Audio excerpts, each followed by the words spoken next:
Olá, tudo bom? Aqui quem está falando é o Felipe Macanhão, da consultoria Macanhão e Paludeto. Nós trabalhamos com consultoria de estratégia para médias e grandes empresas. E nessas andanças nossas, na consultoria para médias e grandes empresas, nós percebemos que a melhor estratégia não é diminuição de preço, não é redução de custos para oferecer um preço melhor. Você não pode ficar batalhando apenas por preço. A gente percebeu que a melhor estratégia que você pode ter é a inovação. Por isso nós preparamos essa palestra aqui para o primeiro workshop nacional SGP Web, falando como você pode inovar dentro das suas franquias dos Correios. Mas primeiramente, gostaria de colocar uma fala para vocês do Walt Disney que diz: eu gosto de trabalhar com o impossível, porque lá não tem concorrência. E é exatamente essa parte da estratégia que eu estou falando para vocês.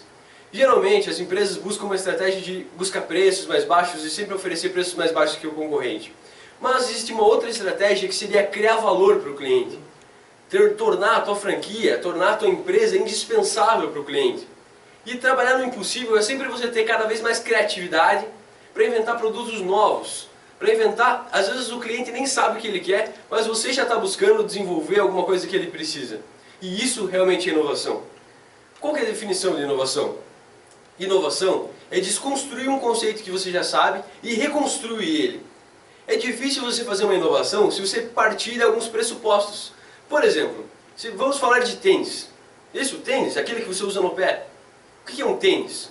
É difícil você inovar o tênis se você ficar pensando o que é um tênis. Ah, o tênis tem uma cordinha no tênis. O tênis ele pode ser de corrida, e aqueles tênis de corrida eles são todos tigrados, tem uma cor, né, geralmente chamativa, eles têm palmilha. Se você pensar nos elementos básicos que compõem o tênis, você nunca vai conseguir inovar.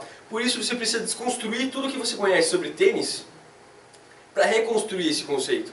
E é o que eu vou buscar fazer com vocês hoje. A gente vai desconstruir um conceito e vai construir de novo, para vocês verem na prática o que é inovação através de um case.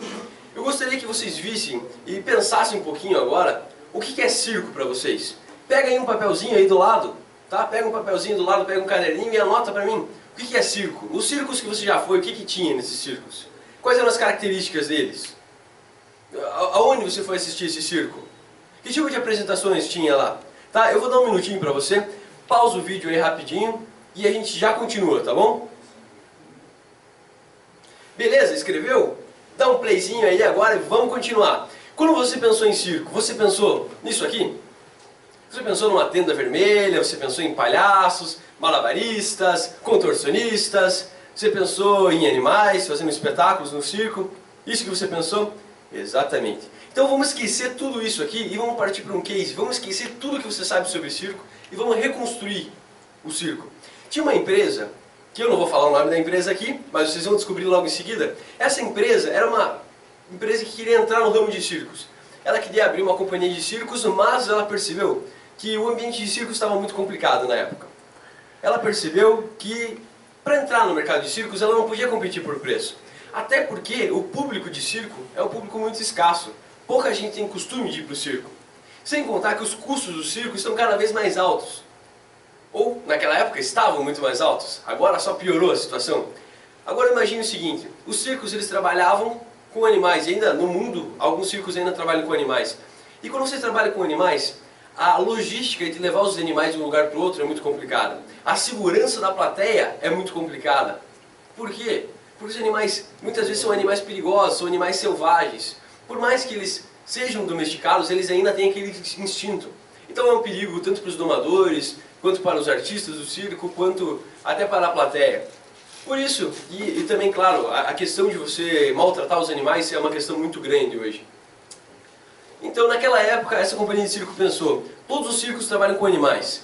Eu vou trabalhar com alguma coisa diferente. Eu vou deixar de trabalhar com animais e vou começar a trabalhar sem animais. Nossa, mas você imagine o que é essa ideia. Quando você traz uma ideia, eu vou trabalhar com sem animais. Né? Um circo que só trabalhava com animais, eu vou trabalhar sem. Você imagina a resistência que a inovação traz para qualquer empresa. Na tua empresa você deve ter muita resistência, deve acontecer muita resistência para inovar. Mas não se preocupe, a inovação é realmente assim. Mas a inovação ela exige muita visão de negócio. E foi o que aconteceu com essa companhia de circo. Eles tiveram muita visão de negócio, eles pensaram, vamos trabalhar sem animais, porque desse jeito a gente aumenta a lucratividade, porque a gente reduz os custos relacionados ao transporte de animais, alimentar os animais e também contratar os domadores para cuidar deles. Então eles pensaram, vamos trabalhar sem animais. Desse jeito, eles começaram a dar mais prioridade para os artistas e começaram a dar menos prioridade para os animais. Desse jeito, os artistas se tornaram as estrelas realmente do show, e não mais esses animais. Então, desse modo, eles tiveram muito mais dinheiro para eles investirem em um centro de treinamento para os artistas. Eles tiveram muito mais verba para contratar cada vez artistas melhores para fazer apresentações no circo deles. Outra situação é que o circo ele é muito genérico. O circo, em qualquer circo que você vai, ele é muito parecido. O circo é praticamente igual. Então o que acontece? Eles decidiram fazer um espetáculo totalmente diferente, um espetáculo totalmente especial, ao invés daquele espetáculo genérico do circo. Aquele espetáculo sempre com as mesmas músicas, sempre com as mesmas cores. Essa companhia de circo, ela buscou, para cada espetáculo dela, deixar o mais diferente possível. Ou seja, ela criou uma trilha sonora e conseguiu trazer artistas para fazer música ao vivo durante os espetáculos. Isso claramente diferenciou muito o circo que nós conhecíamos para essa companhia de circo. Mas ao mesmo tempo, também, outras pessoas que não se interessavam por circo começaram a se interessar. O caso da música ao vivo atraiu muitas pessoas que gostavam de shows, muitas pessoas que gostavam da ópera, muitas pessoas que gostavam de apresentações da Broadway, por exemplo. Em compensação, tudo que não era conexo dentro de espetáculos de circo, todos aqueles espetáculos, todos aqueles números que não tinham conexão um com o outro, que não tinham uma história, essa companhia de circo ela decidiu, vou colocar teatralidade dentro da minha apresentação de circo. E ele colocou uma história, por mais que fossem números, números de exibicionismo, ele colocou uma história, algo que estava realmente acontecendo. Com isso, essa companhia de circo ela conseguiu pegar muitas pessoas que gostavam de teatro. Ou seja, eles tinham um público que era muito escasso, que era o público de circo. Ao eles mudarem a estrutura fundamental do circo, eles conseguiram também novas pessoas, um novo público que começou a se interessar pelo que eles estavam fazendo. Que companhia de circo é essa? Alguém consegue acertar? Procura no Google aí quem que fez esse tipo de coisa, qual que é a nova companhia de circo do momento. Ah, estou brincando com vocês, é muito fácil. É esta companhia de circo aqui.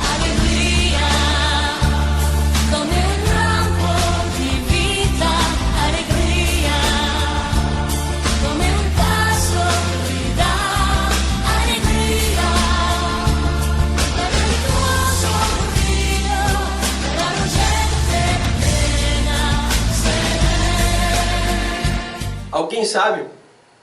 Essa companhia aqui é o Cirque du Soleil, exatamente. O Cirque du Soleil é uma empresa que começou o circo de uma maneira bem diferente.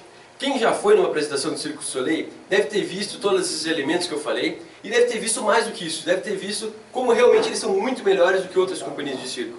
Não é à toa que dentro de um ambiente ruim, dentro de um mercado, de um cenário péssimo, que é o cenário de circo, essa companhia simplesmente faturou milhões e continua crescendo durante enquanto o tempo vai passando e a crise, até aquela crise de 2008 foi piorando, o Cirque du Soleil continua melhorando e ganhando cada vez mais. Isso por causa da inovação.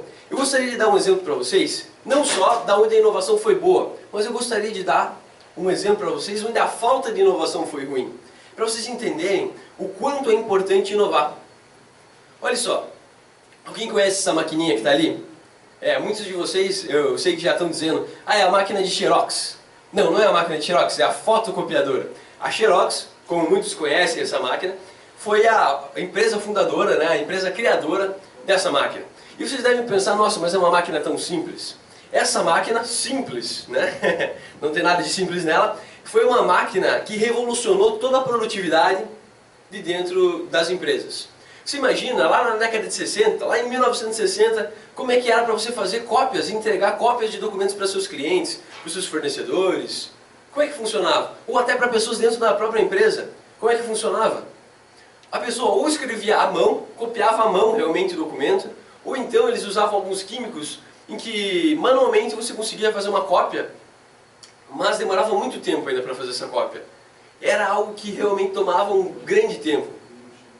Aí você imagine, quando surgiu a fotocopiadora, que ela fazia aquelas cópias em segundos. Se fossem muitas cópias em minutos, mas ela realmente é muito rápida para fazer cópias.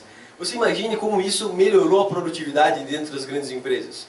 Quase todas as empresas possuíam fotocopiadoras, as que não possuíam, pagavam para outras empresas para utilizar a fotocopiadora de outras empresas. Até hoje nós temos empresas que fornecem, né, cópias através dessa máquina. Claro que é uma máquina às vezes mais atualizada, menos atualizada, mas é mais ou menos essa máquina. Mas, nossa, mas você está falando sobre inovação, que a Xerox é uma das empresas mais inovadoras? A Xerox foi uma das empresas mais inovadoras, então, criando essa máquina em 1960, e ela continuou com outros projetos ao longo do tempo, mas ela manteve as suas forças nessa fotocopiadora que gerou muito dinheiro para eles, tornou eles uma empresa muito grande, uma empresa multinacional, uma empresa global, presente em muitos países, com milhares de funcionários e um faturamento muito grande. Quando você pensa o seguinte, eu escrevi ali quem não se adapta, e foi exatamente o que aconteceu com a Xerox. O que aconteceu com ela? Ela lá pela década de 90, ela não viu uma tendência chegando. Ela não viu a tendência do digital chegando até ela. A fotocopiadora, que era o negócio padrão dela, o negócio principal, é onde ela sempre investiu dinheiro e ela sempre continuou produzindo máquinas melhores. Mas ela não percebeu a tendência digital chegando e que essa tendência digital poderia ameaçar o mercado principal dela. Ou seja, quando começaram a criar os computadores lá na década de 90, quando as pessoas começaram a utilizar os computadores, o que aconteceu? Tudo começou a ser digitalizado. Algumas coisas eram impressas e ela ainda conseguia cobrir essa parte que era impressa. Mas muitas coisas eram enviadas digitalmente e não precisava mais fazer cópias. Muitas coisas elas eram colocadas dentro de disquetes, muitas coisas elas eram colocadas dentro de sistemas de armazenamento, né, que não eram tão tecnológicos quanto um cartão de memória que a gente tem hoje, ou não tinha nada de Dropbox naquela época, mas em compensação tinha um outro modo de você passar um arquivo de uma pessoa para outra sem fazer cópia, sem gastar em folhas, sem gastar tempo com isso. E de 1990 para 2000, a empresa Xerox ela não viu isso acontecendo, não viu essa tendência, que já era iminente. E por isso o mercado dela ficou ameaçado. Com isso ela quase foi à falência. Ela perdeu e teve que demitir mais de 50% dos seus funcionários. Ela teve que terceirizar muitos dos serviços dela e ficou realmente afundada em dívidas. Mas como que ela conseguiu, como que ela não fracassou e como que ela voltou para o mercado? Ela voltou para o mercado quando ela mudou o serviço dela. Quando ela não se concentrou mais só nessa máquina de Xerox, mas ela se concentrou em desenvolver outros produtos. Hoje, se você entrar no site da Xerox, você vai até se surpreender com o número de coisas diferentes que eles fazem. Hoje, eles poderiam ser a maior empresa, né, ainda poderiam ser a maior empresa em produção de impressoras, nessa questão de produtividade dentro de empresas. Mas hoje eles não são mais. Você pode procurar lá na internet e você vai encontrar realmente o que eles fazem hoje. E que não tem nada a ver só com máquina de Xerox ou só com impressoras, como você deve imaginar. Eles resolveram inovar e foi por isso que eles continuaram vivos. Eu até desafio você a ir lá no site da Xerox e dar uma olhadinha qual é o portfólio de produtos deles, o que eles fazem. Só para você se surpreender e ver exatamente como eles realmente mudaram. Como eles partiram só de um setor, né? Só de um setor que era a produtividade dentro das máquinas fotocopiadoras e partiram para a produtividade de maneira geral.